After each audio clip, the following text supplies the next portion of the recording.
ഹേ കൂട്ടുകാരാ, ഒന്ന് നിൽക്കാമോ? നമുക്കിന്ന് ഒരു കഥ കേട്ടാലോ? ലോകത്തെ അത്ഭുതപ്പെടുത്തിയ ഒരു ഇന്ത്യൻ വനിതയുടെ കഥ. അരുണിമ സിൻഹയുടെ കഥ.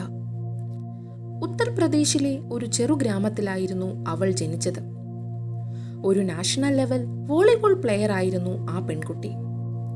പാരാമിലിറ്ററി ഫോഴ്സിൽ ചേരണമെന്ന അതിയായ ആഗ്രഹവുമായി ജീവിച്ച ആ പെൺകുട്ടിയെ ജീവിതം ഏറ്റവും വലിയ ഒരു പരീക്ഷണത്തിന് മുന്നിൽ കൊണ്ടുവന്നു.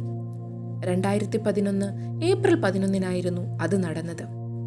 ട്രെയിനിലൂടെ ലക്നൌവിൽ നിന്നും ഡൽഹിയിലേക്ക് പോകുകയായിരുന്ന ആ പെൺകുട്ടിയെ ചില കള്ളന്മാർ കവർച്ച ചെയ്യുവാൻ ശ്രമിച്ചു.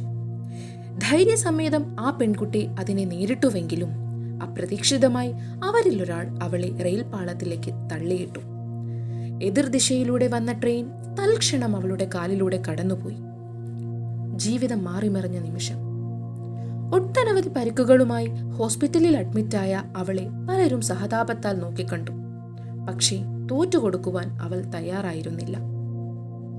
അവിചാരിതമായി ചുവരിൽ കണ്ട മൗണ്ട് എവറസ്റ്റിന്റെ ചിത്രം അവളിൽ പുതുജീവനേകി. അവൾ തന്നോടായി പറഞ്ഞു, "one day I will reach the top of that mountain." അവളുടെ സ്വപ്നം കേട്ട പലരും അവളെ കളിയാക്കി ചിരിച്ചു. പക്ഷേ അവളുടെ തീരുമാനം ഉറച്ചതായിരുന്നു. ഉത്തരകാശിയിലെ ട്രെയിനിങ് ക്യാമ്പിൽ ജോയിൻ ചെയ്ത അവൾ തന്റെ പ്രോസ്തെറ്റിക് കാലുമായി പരിശ്രമിച്ചു കൊണ്ടേയിരുന്നു. ഓരോ വീഴ്ചയും അവളെ കൂടുതൽ ശക്തയാക്കി. ഒടുവിൽ 2013 മെയ് 21 എവറസ്റ്റിന് മുകളിൽ ഇന്ത്യൻ പതാക ഉയർത്തി അവൾ ചരിത്രം സൃഷ്ടിച്ചു. Yes, she became the first female amputee in the world to climb Mount Everest. Not just India, the world. അവൾ തന്റെ യാത്ര പിന്നെയും തുടർന്നു. ആഫ്രിക്കയിലെ മൗണ്ട് കിളിമഞ്ചാരോ, ഓസ്ട്രേലിയയിലെ മൗണ്ട് കൊസിയോസ്കോ, അങ്ങനെ ലോകത്തിലെ ഏറ്റവും ഉയർന്ന പല പർവ്വതങ്ങളും അവൾ കീഴടക്കി.